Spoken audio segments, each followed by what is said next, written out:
Em nome do Pai, e do Filho e do Espírito Santo. Amém. Ave Maria, cheia de graça, o Senhor é convosco. Bendita sois vós entre as mulheres. Bendito é o fruto do vosso ventre, Jesus. Graça.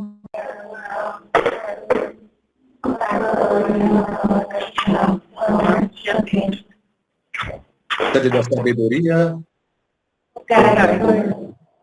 Em nome do Pai, e do Filho e do Espírito Santo. Amém. Então, minhas irmãs, vamos nós à nossa formação de hoje. Nós estávamos falando sobre a questão do novo nascimento, né, o nascimento espiritual de Moisés. Hoje vamos ver, então, o quanto o nascimento dele representa o nascimento espiritual, o novo nascimento de cada um de nós. E agora vamos ver os símbolos contidos na sarça ardente, ou seja, aquilo que a sarça ardente traz de figura sobre o Novo Testamento, sobre a revelação, sobre a plenitude dos tempos, diríamos assim. Para São Gregório, a misteriosa aparição da sarça ardente é Deus. Aquilo que aparece na sarça ardente é Deus. A sarça teria espinhos? Não está escrito no livro do Êxodo que a sarça tenha espinhos. Está escrito que era uma sarça, mas não que tivesse ou que deixasse de ter espinhos.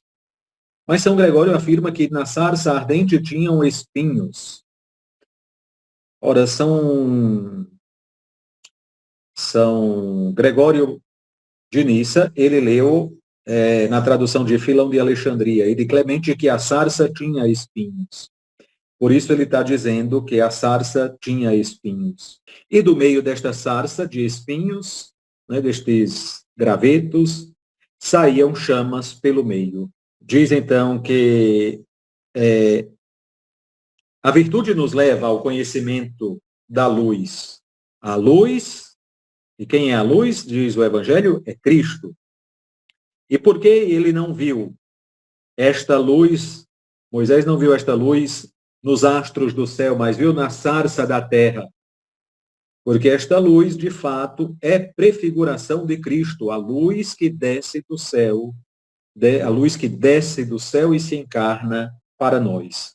Por isso que a luz que Moisés viu não foi nos astros, mas foi na sarça.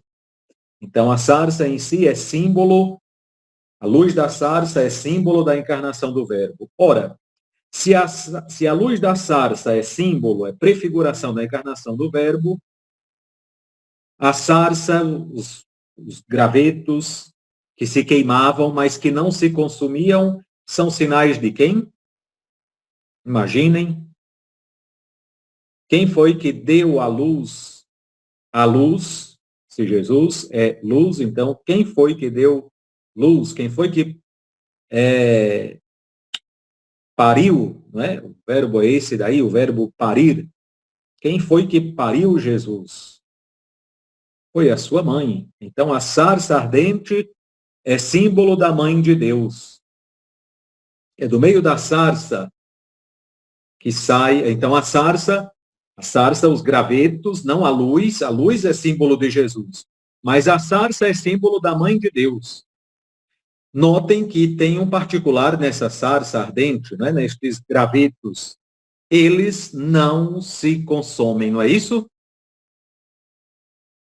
Então, diz São Gregório de Nissa que estes gravetos que não se consomem é uma prefiguração da virgindade perpétua da Virgem Mãe de Deus, que mesmo tendo parido, não é? O verbo é este, não é nenhum palavrão, às vezes um ou outro quer evitar, mas o verbo é este, não tem nada de nome maldito no meio, ela não perdeu a virgindade.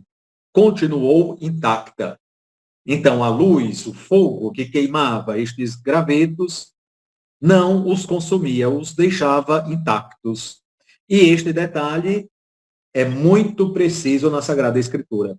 Os rovetos, isso é em italiano, né? Os gravetos, eles não se consumiam, eles não viraram cinzas. Portanto, a sarça que não se consome é símbolo da virgindade perpétua de Maria, de São Gregório de Nissa.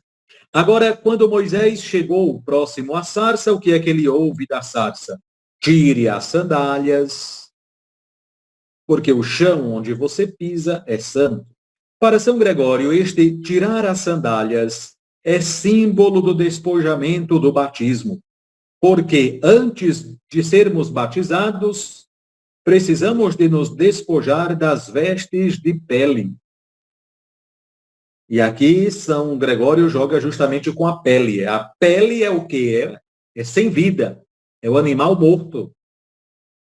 Então, o pecado, as peles, as roupas de peles serviram para vestir o homem corrompido pelo pecado, para vestir o homem que é marcado pelo pecado.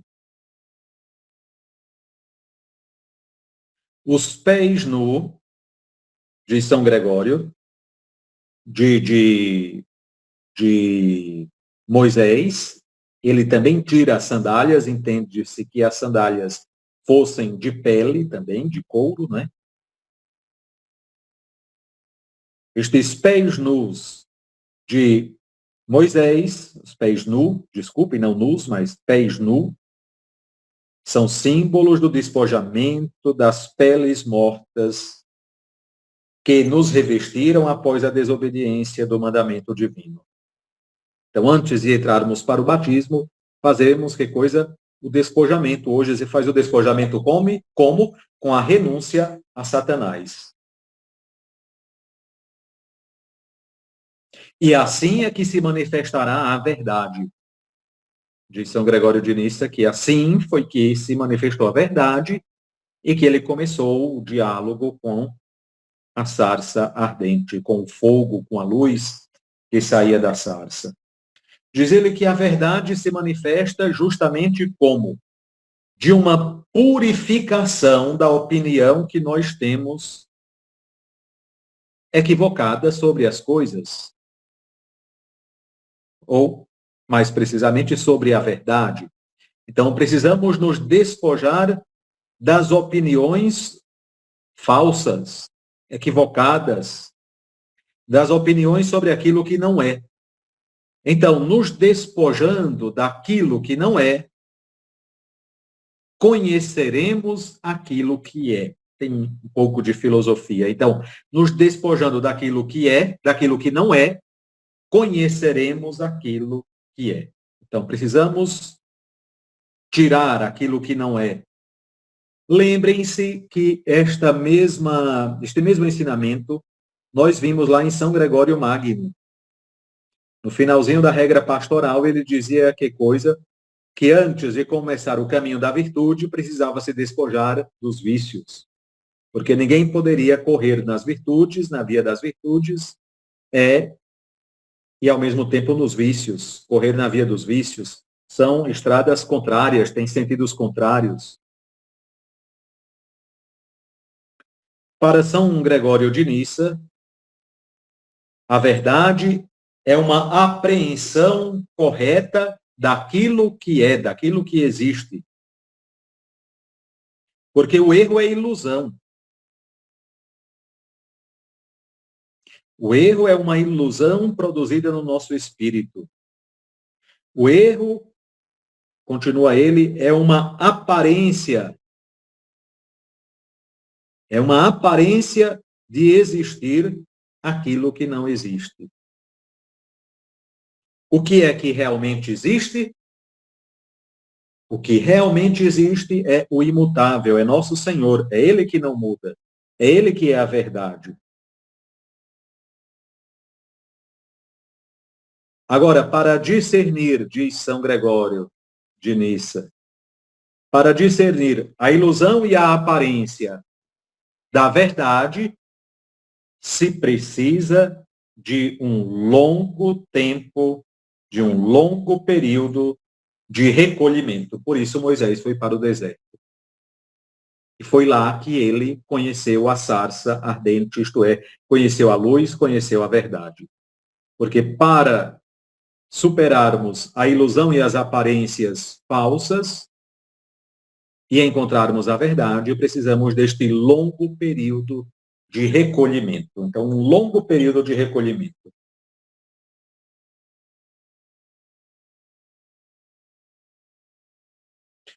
Portanto, diz São Gregório de Nissa que este gesto de Moisés de se recolher no deserto e de se aproximar da sarça ardente é um exemplo, é um testemunho que precisamos seguir. Para nos despojar, continua ele, deste envoltório terrestre e voltarmos-nos à luz da sarça. Então, nos despojarmos do ser velho e nos voltarmos à luz da sarça. Agora, o que é que acontece com Moisés? Porque ele se aproximou da luz, se recolheu, discerniu o que era ilusão daquilo que era verdade, conhecendo a luz, se despojou do homem velho, ele agora pode fazer que coisa? Pode ajudar outros também, outras pessoas também, a se salvarem. Por isso ele se torna o líder da libertação do povo de Deus. E agora, então, depois dele ter se despojado do homem velho, ele pode derrubar as tiranias das potências do mal, para conduzir à liberdade os seus escravos. Os hebreus eram escravos dos tiranos do mal, das potências do mal, que eram representadas pelo faraó. É interessante o que diz São Gregório de Nissa. Diz ele, a virtude não tem patrão. Vejam que colocação muito bonita. A virtude não tem patrão. Esta frase não é bem dele, é de Platão e de Plotino, mas ele a aplica aqui a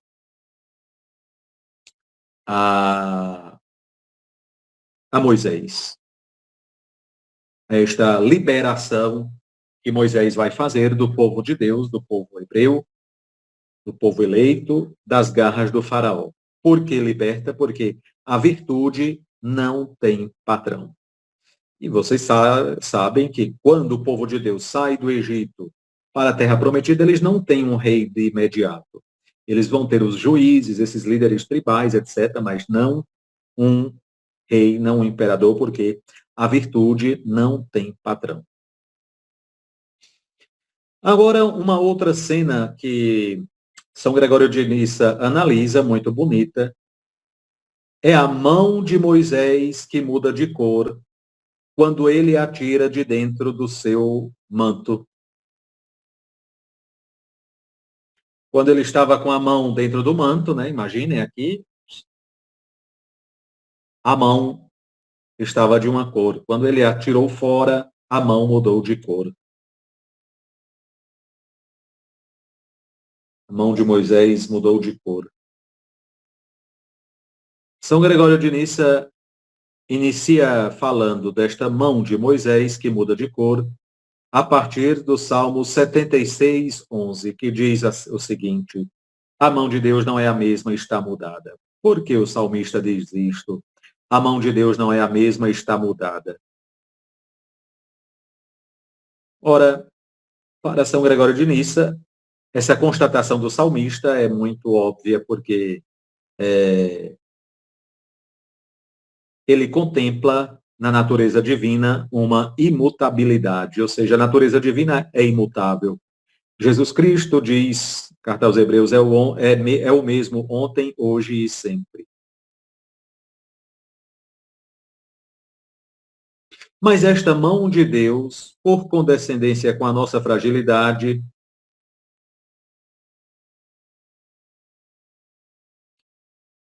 ela deixa a destra, deixa a direita de Deus, deixa de lado a direita de Deus para assumir a nossa forma de vida. Por isso que o salmista diz isso.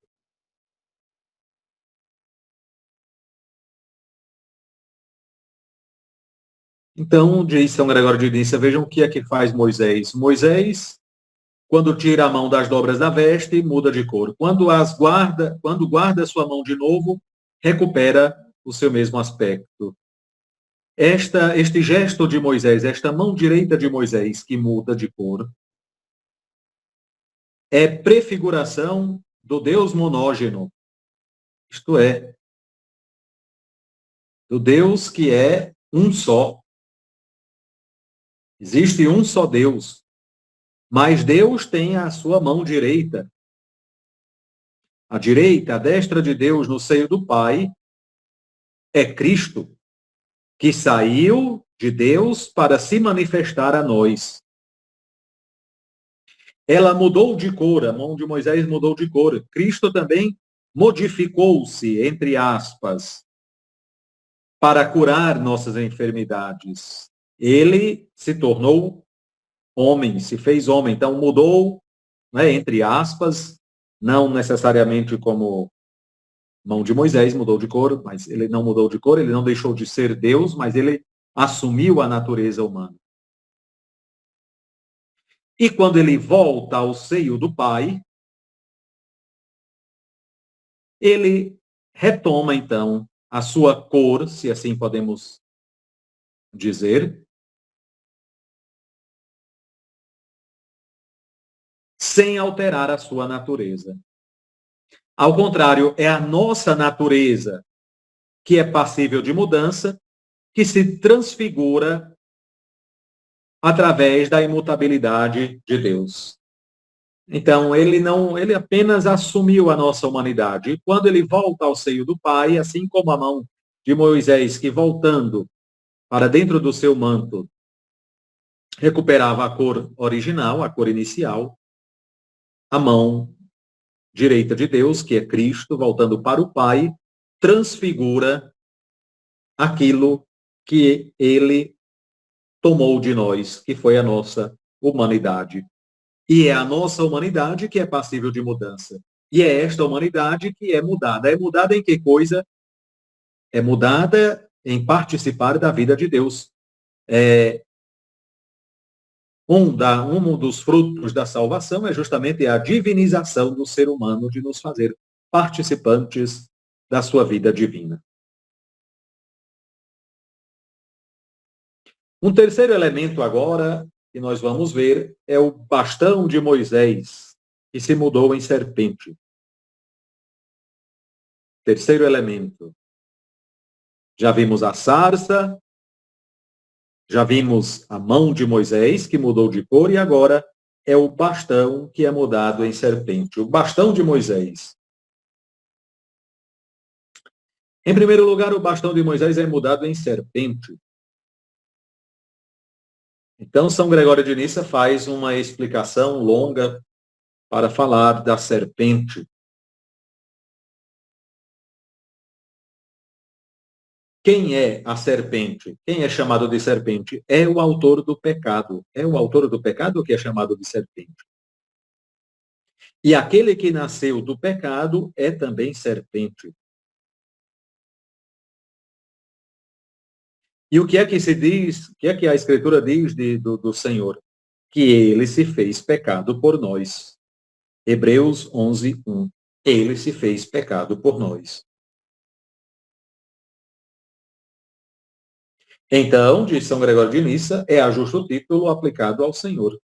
Que o Senhor tenha se feito serpente. Se o pecado é serpente e o Senhor se fez pecado, aquele que se fez pecado se fez serpente. Então, Cristo se fez serpente por nós. A serpente como sinônimo de pecado. E ele se fez serpente para que coisa, então? Se a serpente é sinônimo de pecado. Se fez serpente para devorar as serpentes produzidas pelos magos no Egito. Cristo se fez serpente para devorar aquelas serpentes produzidas pelos magos, por aqueles que controlavam a religião, o Estado, as pessoas, etc. Mas, quando Moisés jogou o bastão se transformou em serpente. Quando ele tomou a serpente de novo, a serpente se transformou em bastão. Porque com o bastão, Com o bastão, o que vai acontecer? Cristo castiga os culpados. Com o bastão vai castigar os culpados, os malvados, os perversos. E com o bastão também Cristo ajuda aqueles que ascendem no difícil caminho das virtudes. Precisamos de um bastão para subir, para nos apoiar, para escalar este difícil caminho, para trilharmos este difícil caminho das virtudes. Agora, o que é que o faraó diz a Moisés? Quando Moisés chega lá, ele diz, quem é este Senhor para que eu lhe obedeça? Ele desdenha de Moisés e desdenha também do Senhor. Quem é este Senhor para que eu lhe obedeça? Ora, o faraó só dava valor aos bens materiais, porque eram estes bens materiais que lhe proporcionavam prazeres sensíveis. Agora, Moisés chega diante dele com o bastão. Porque se o bastão, como disse São Gregório, ajuda as pessoas a caminharem no difícil itinerário das virtudes, do crescimento das virtudes, o bastão trazido nas mãos de Moisés tem um símbolo muito grandioso. É o símbolo justamente de que coisa?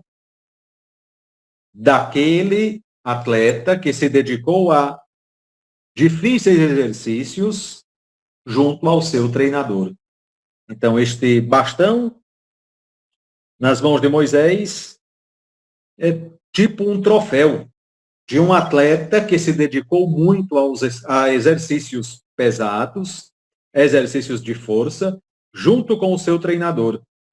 E que então, cheio de confiança e audácia, se despoja para entrar no combate até tomar em suas mãos o bastão. O bastão, então, é como o prêmio.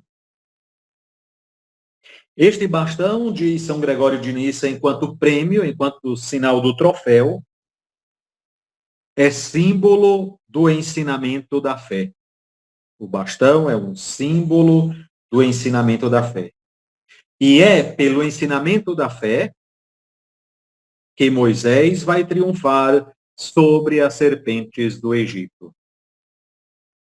É através da fé que ele vai triunfar sobre as serpentes do Egito. O último símbolo de hoje é a mulher estrangeira de Moisés. Moisés tinha uma mulher estrangeira. Não era casado com uma hebreia, mas com uma estrangeira. São Gregório de Nissa já falou para nós, no encontro passado, sobre esta questão da cultura profana, da cultura estrangeira, que se pode tirar proveito dela sem se desmamar da sua.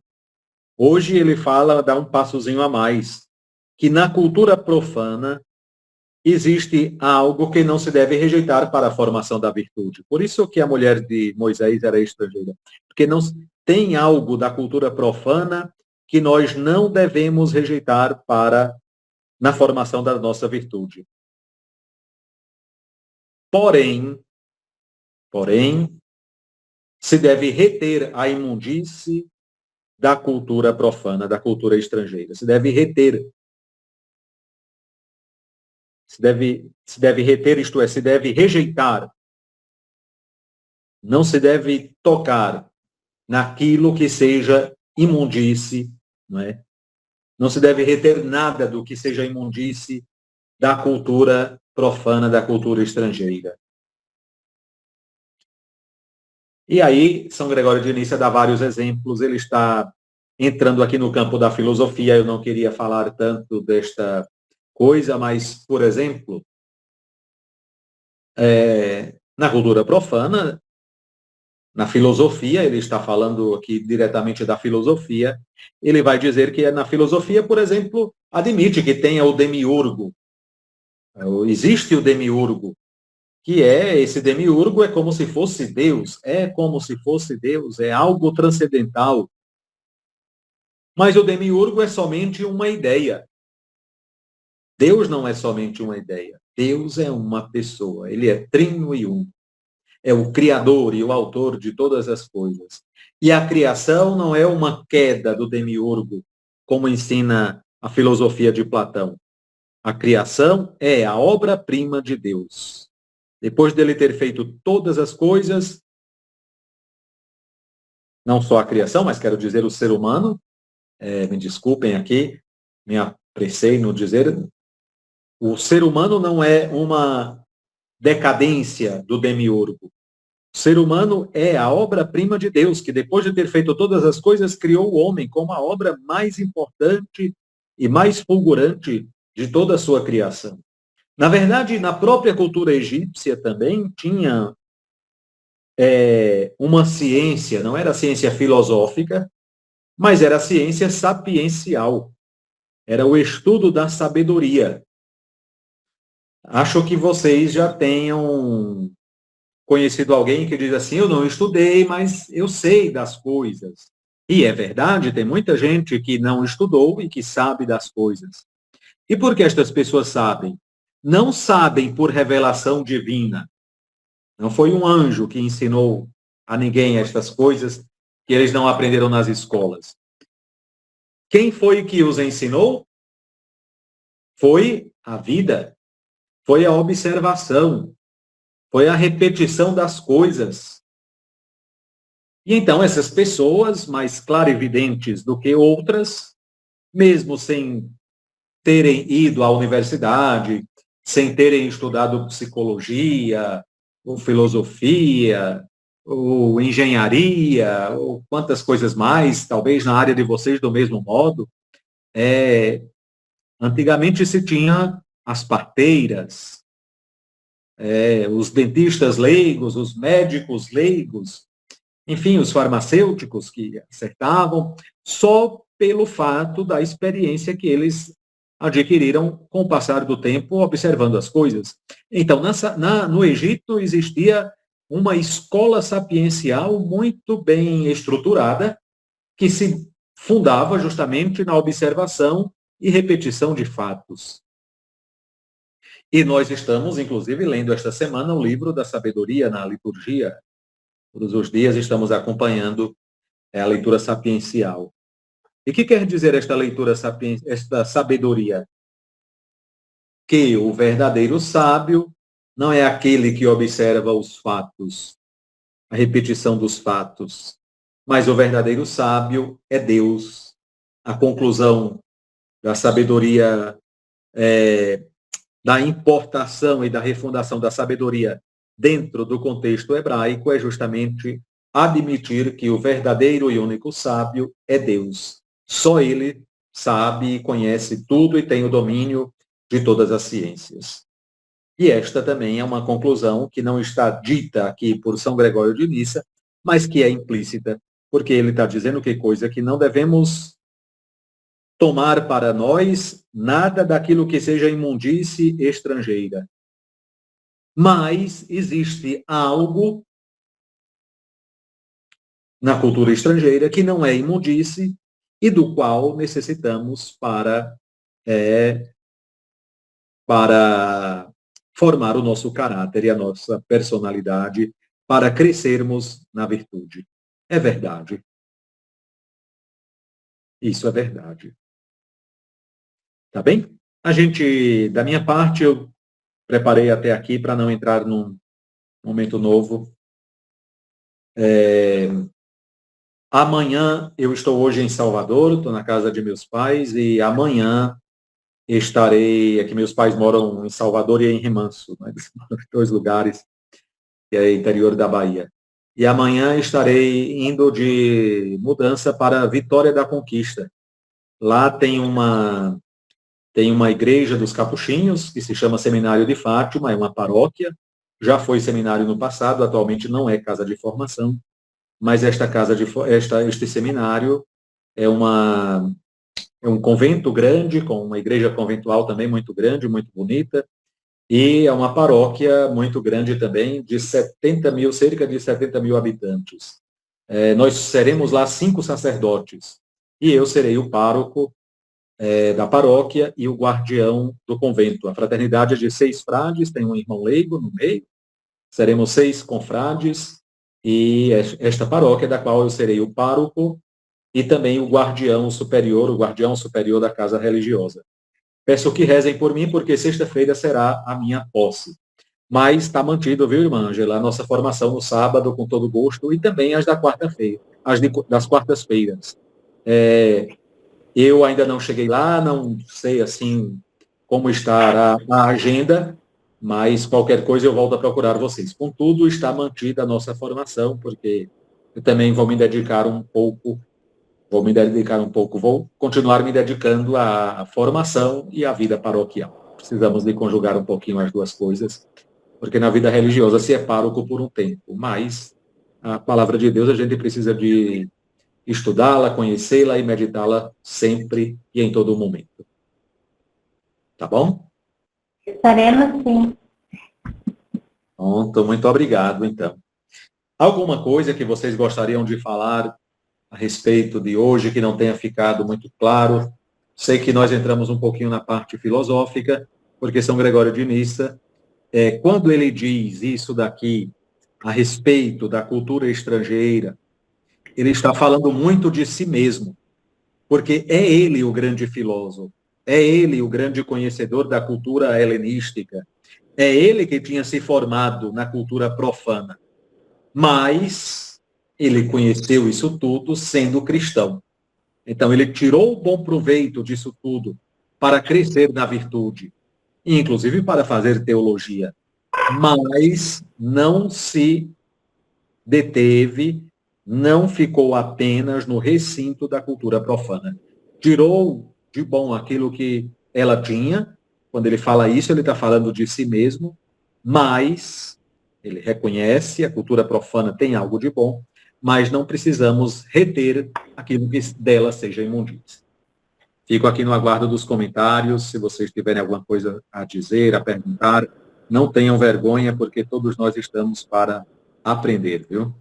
Um comentário. Um comentário foi que, quando o senhor falava sobre o aprendizado daquelas pessoas, assim, a sabedoria, né? Porque muitas irmãs nossas relatam que elas não estudaram, não tiveram diploma, mas, assim, aprenderam com as outras irmãs a fazer e era considerada, assim, as irmãs melhores, né? Naquilo que fazia, né? Naquela dedicação toda. Então, a transmissão, né? Daquilo que sabia para as outras pessoas, porque hoje em dia as leis exigem muito, né, que tenha diploma e tudo, mas antigamente não era assim, as pessoas transmitiam o que sabia, né, então isso também ajudava muito, contribuía muito com relação à transmissão dos valores dos ensinamentos. Isso, porque de fato, nós podemos pensar que uma pessoa que não tenha ido à universidade não tenha ciência, isto é, que seja como disse, uma enfermeira leiga, um dentista leigo, um médico leigo. Na verdade, ele é leigo porque ele é sem diploma, ele não frequentou, de fato, uma escola convencional como as nossas. Mas existe uma ciência naquilo que ele faz. Existe uma ciência, por exemplo, nos ungüentos utilizados pelas benzedeiras, pelas rezadeiras.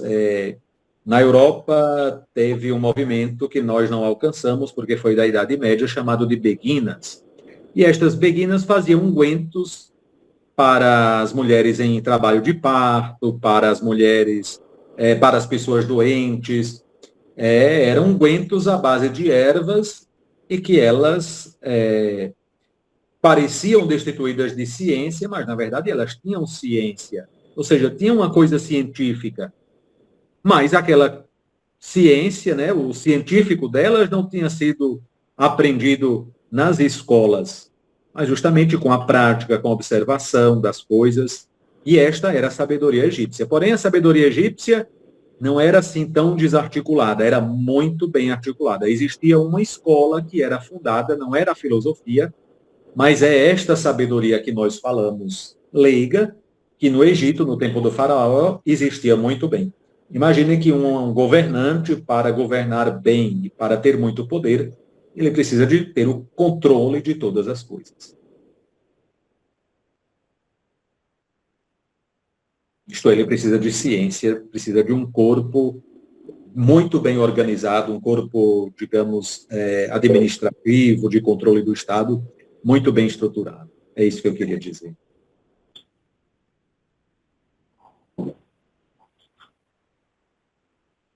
Bem, eu achei muito interessante o que o senhor falava sobre as comparações que estava fazendo, né? Do capítulo do livro do Êxodo, assim, comparando com a vida de Jesus, né? Mas eu fiquei na dúvida, a primeira parte que o senhor falava, não? Sobre a luz da sarça, só para ter certeza se é assim mesmo, né? A luz da sarça representa a Jesus e a sarça é a Nossa Senhora. Isso mesmo, a sarça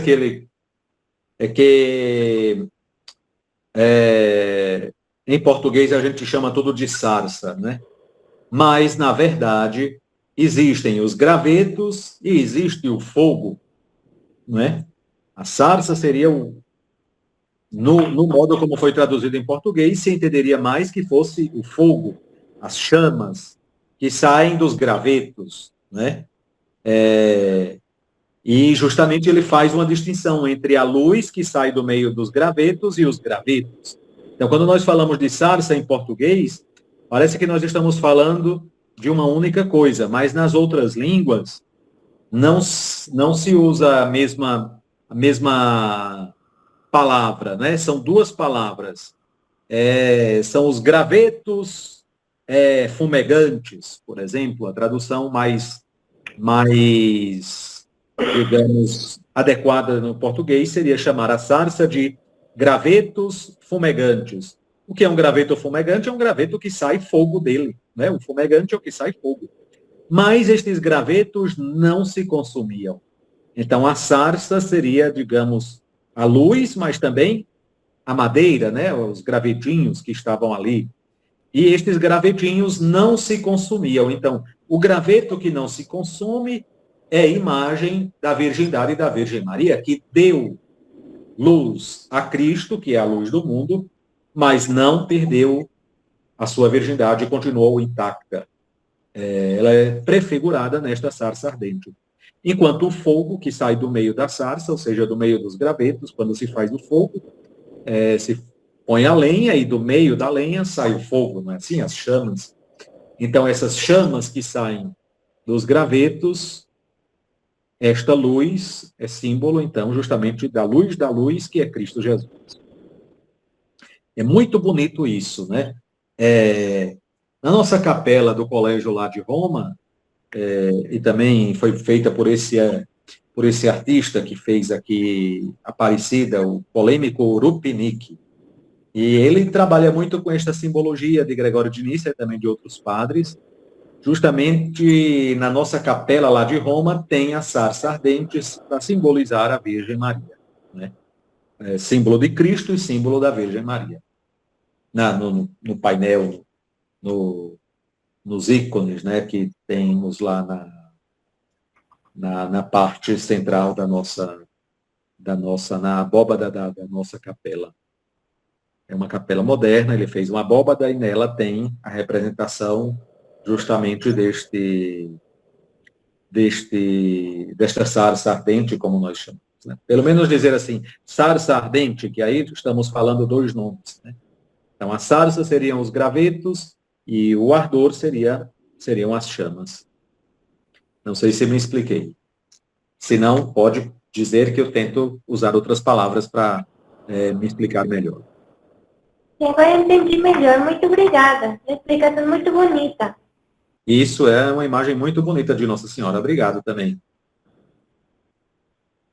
Mais alguém queria falar alguma coisa? É bom que as imagens de São Gregório de Nícia são muito bonitas, viu?